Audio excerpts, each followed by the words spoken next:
Bismillahirrahmanirrahim. Assalamu alaykum. Hürmetli televizyon görüşler. İstiklal Gündüzlük Haberler programımızı görüşünlerini kızgın karşı alımız. Ben Abdullah Yalqun. Programımızda vatanımız Şarkı Türkistan ve dünya gün tertibinde bulup atkan en muhim haberlerini huzuruna sunuşturuşumuz.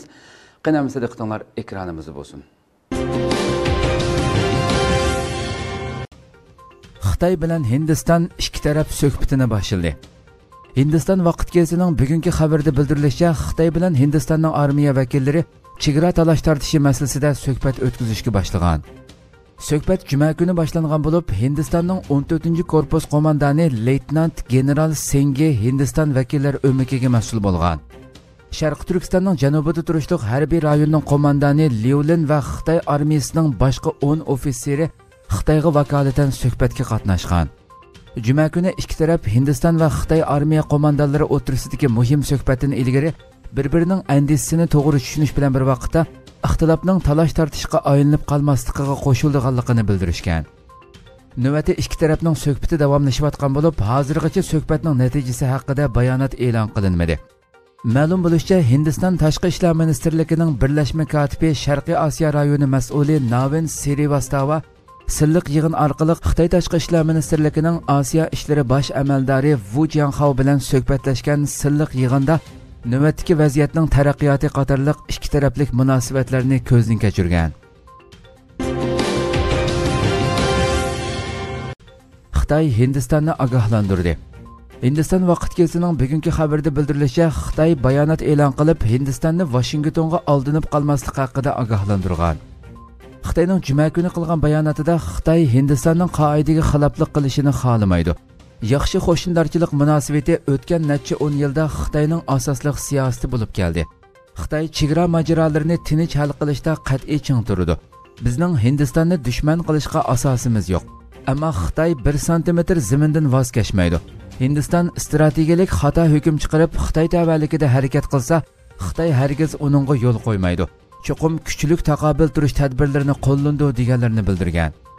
Xitoy e'lon qilgan yana bir mulohiza maqolasida Hindistonning Amerikaga aldanmasligi kerakligi, Amerika faqat o'zining strategik manfaati uchun harakat qilganligi, Washington davlatlararo munosabat o'rnatib, davlatlarni o'zining kun tartibiga jalb qilishga qiziqadiganligi, Xitoyga besim qilish maqsadiga erishish uchun Xitoy Hindiston mojarosini xohlaydiganligi, Amerika har qatim Xitoy bilan Hindiston to'qinishib qolganda yangi deklini Beijingga qarshi turishga kuch kiritadiganligi, shunga Hindistonning Washingtonga aldanmasligi kerakligi bildirilgan.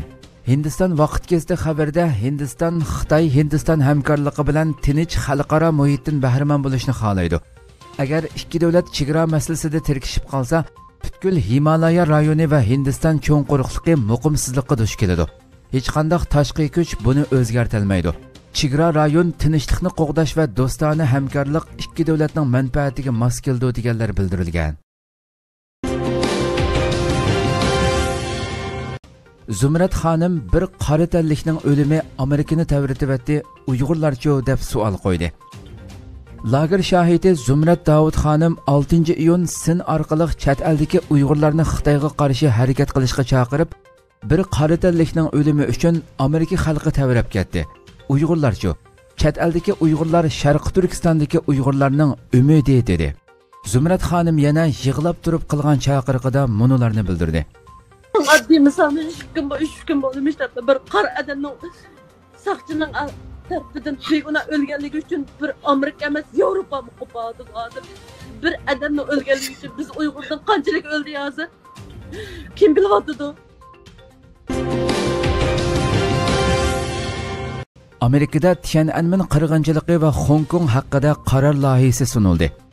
Amerika Avam va Kengash palatalarining bir turkum a'zosi har ikki palatada Tiananmen qirg'inchiligining 31 yilligini xotirlash, Xitoyning Hong Kongda erkinlik va avtonomiya va'dasiga xiloflik qilganligini tanqidlash haqida qaror loyihasi sundi. Qaror loyihasida Amerika hukumatining xalqaro ittifoq tashkillashi barliq diplomatik vositalarni va nishonliq embargo qurollarini ishga solib, Hong Kong xalqining kishilik huquqini qo'g'dishi talab qilingan. Mazkur qaror loyihasini Avam palatasida Christopher Smith bilan James McGovern, Kengash palatasida Marco Rubio bilan Jeff Merkley o'tirg'i qo'ygan. Avam palata a'zosi Christopher Smith bu vaqtdagi bayonotida bu qaror orqali Tiananmen qirg'inchiligini xotirlaydiganligini bildirgan. Avam palata a'zosi James McGovern bo'lsa, hukumatning barliq diplomatik vositalarini ishga solib, Hong Kongda qonun va erkinlikni qo'g'dishini talab qilgan. Kengash palata a'zosi Marco Rubio bu vaqtdagi bayonotida Xitoy rejimi va kompartiyasi o'z fuqarolarini shundaqla Uyg'ur va Tibetlarni izchil sistemalik bostirib, Hong Kong avtonomiyasiga buzg'unchilik qilayotgan bir vaqtda Amerika o'lganlarning aslimalarini hurmatlaydi, ularning qoldirgan merosini saqlab qoladi dedi.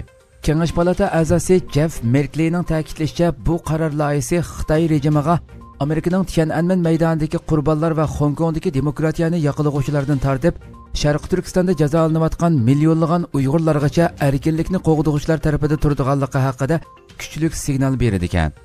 Ma'lum bo'lishicha, navbatda mazkur qaror loyihasini Dianne Feinstein, Steve Daines, Todd Young, Corey Gardner, Rex Scott, Josh Hawley, Tom Sozi, Vicky Hartler, Ben McAdams qatorliq Cumhuriyetçi va Demokratlar partiyasidan bo'lgan kengash ham Avam palata a'zolari qo'llagan.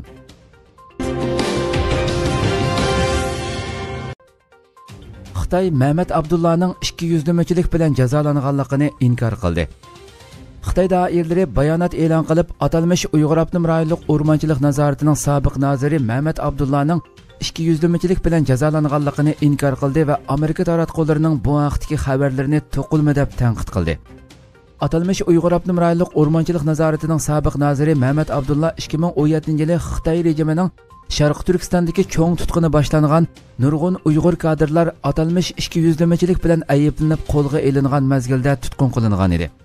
Mazkur tutqunda 5 milliondek Uyg'ur lagerga qamalib, ko'plagan Uyg'ur kadrlar qamoq jazolariga hukm qilingan edi. Sobiq nozir Mehmet Abdullahning Amerikadagi farzandlarining oshkorlashicha, Xitoy doiralari uningga 2019-yili sentabrda sud ochib, umrlik qamoq jazosiga hukm qilgan. Shundaqla uning hukmga norozilik bildirib qilgan arzini rad qilgan. Erkin Osiyo radiosi ilgari uning 200-nimichilik bilan ayblanib tutqun qilinganligini dalillagan edi. Lekin atalmish Uyg'ur Abnum rayonlik hukumat 1-iyun kuni axborot e'lon qilib, Mehmet Abdullahning Amerikadagi qizi Subhi Mehmetga hujum qilgan. Subhi Mehmet yaqinda Amerika ovozi radiosining ziyoratini qabul qilgan bo'lib, Xitoyning Yer shari vaqti gazetining bildirishicha, atalmish Uyg'ur Abnum rayonlik hukumatning bayonotchisi Elijan Inoyat Subhi Mehmetning so'zlarini butunlay to'qilma xalqaro jamoat fikrini qaymoqtirganlik, dadasini qo'llaganlik, Xitoyning Xinjiang siyosatiga hujum qilganlik deb ayblagan. Uning ilgari surishicha, Mehmet Abdullah poraxo'rlik va huquqidan foydalanib foyda olish bilan jazolangan ekan. Lekin Mehmet Abdullah buningdan 12 yil burun pensiyaga chiqqan bo'lib, Xitoy bayonotchisi Elijan Inoyat pensiyaga chiqqan bu kishining qaysi huquqidan foydalanganligini tushuntirmagan. Uyg'ur kishilik huquq tashkilotlarining ilgari surishicha, Xitoy rejimi Uyg'ur kadrlaridan tozalashda atalmish 200-nimichilik, poraxo'rlik, huquqini suiiste'mol qilish degandek nomlardan foydalanmoqda ekan.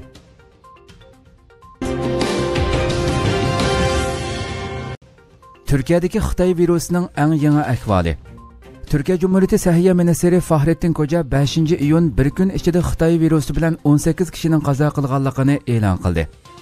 Fahrettin Koca kech soat 7da Türkiye'deki Xitoy virusi yuqumining eng yangi ahvolini e'lon qilib, virus bilan yuqumlandi deb gumon qilingan 57829 kishining tekshirilganligini, bir kun ichida yangidan 930 yuqumlanuvchining ko'payganligini, buning bilan Turkiyada Xitoy virusi bilan yuqumlanuvchilarning 168340 ga yetganligini, bir kun ichida 18 kishi qazo qilib, jami qazo qilganlarning 4648 ga yetganligini bildirdi. Sahiyya ministri yana davolanayotgan bemorlar ichida 1622 nafarining salomatligining asliga kelganligini, 592 bemorning kasalining ig'ir ekanligini, salomatligi asliga kelgan bemorlarning soni oldingi kunga qaraganda ko'payganligini, bundan keyingi kunlardami qo'l pokizligiga diqqat qilish, maska taqash va ijtimoiy munosabatlarda orliq saqlash qatorliq tadbirga sal qarashga bo'lmaydiganligini, yaxshi tadbir yaxshi natijaning belgisi ekanligini bildirdi. 100 Türk advokat Birleşken Milletler Teşkilatı'na Uygurlar to'g'risida birlashma ariznoma sunmoqchi. Türkiye'nin har qaysi viloyatlaridagi advokatlar uyushmasiga a'zo 100 advokat navbatda Uyg'urlar duch kelayotgan ig'ir zulmlar to'g'risida Birleşken Milletler Teşkilatı kishilik huquq kengashiga birlashma ariznoma tayyorladi.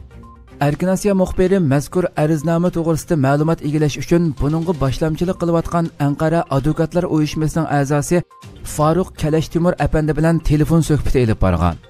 u bu birlashma ariznamani Birlashgan Millatlar Tashkilotiga sunishdagi maqsadi to'g'risida to'xtalib mundaq degan. Bugun Turkiyada ko'p sonda ommaviy tashkilotlar, oliy maktab o'qituvchilari va muxbirlar Sharqi Turkiston masalasiga ko'ngil bo'lyotdi. Lekin biz bu haqda qonuniy jihatdagi xizmatlarning kamchil ekanligini ko'rdik. Buningda xalqaro qonun yo'llaridan to'g'ri foydalanish, Sharqi Turkiston davosini qonuniy kurash yo'liga kirgizish uchun advokatlar bir yerga jam bo'lib, Xitoyning Sharqi Turkistonda elib berayotgan inson qalbidan chiqqan qirg'inchilik siyosatlari to'g'risida ariznoma tayyorladik. Buni endi Birlashgan Millatlar Tashkilotiga sunmoqchimiz. Birlashgan Millatlar Tashkiloti kishilik huquq kengashiga zulmga uchragan millat yoki shaxslar ariz sunsa bo'ladi ekan. Ya'ni kishilik huquq dafsandachiliklarni ko'rgan yoki qo'lida bu haqda isboti bor bo'lgan kishilar yoki guruhlar ariz iltimosi suna oladi ekan. Turkiyadagi 100 advokat va Uyg'ur kishilik huquq dafsandachiligini biladigan bir guruh mazkur ariznomani tayyorlab chiqqan. Advokat Faruq Kalash Timur apandi Birlashgan Millatlar Tashkilotiga sunish uchun 100 turk advokat qo'l qo'ygan ariznomaga ko'p sonda ommaviy tashkilot va kishilik huquq tashkilotlarining Uyg'urlar to'g'risida tayyorlagan dokumentlarni isbot sifatida qo'shib avatadiganligini bayon qildi. U so'zida Birlashgan Millatlar Tashkilotiga sunmoqchi bo'layotgan ariz iltimosimizning dastlabki nusxasi tayyorlandi. O'nlagan xalqaro tashkilotlarning Sharqi Turkistondagi kishilik huquq dafsandachiliklari to'g'risida tayyorlagan dokumentlarni isbot sifatida birlikda sunamiz. Xitoyning buningga javob berish majburiyati bor. Biz turk advokatlar Xitoyning Sharqi Turkistonliklarga elib berayotgan irqiy qirg'inchilik siyosatiga qarab tura olmaymiz. Xalqaro qonunga tayinib turib, buni hal qilish yo'lini izlaymiz deganlarni bildirdi. Navbatda 100 turk advokat tayyorlagan birlashma ariznoma haqida Xalqaro Sharq Turkiston tashkilotlar birligi raisi Hidoyatullo O'g'izxon apandi, Dunyo Uyg'ur qurultiyi raisi Dulqin Iso apandi, Anqaradagi Uyg'ur tadqiqot institutining mudiri doktor Erkin Akram apandi qatorliqlar yuqori baho berdi va muhim ijobiy qadam ekanligini bildirishdi. Hurmatli televizor ko'ruvchilar, shuna qilib bugungi xabarlarimiz mushada oxirlashdi. Inshaalloh atiki programmamizni ko'rishgacha sizlarni Janobi Allohga topshiramiz. Shuna qilib program oxirida ekran orqasidagi barcha xizmatdoshlarimga ko'pdan ko'p rahmat aytaman. Assalomu alaykum va rahmatullohi taala va barakatuh.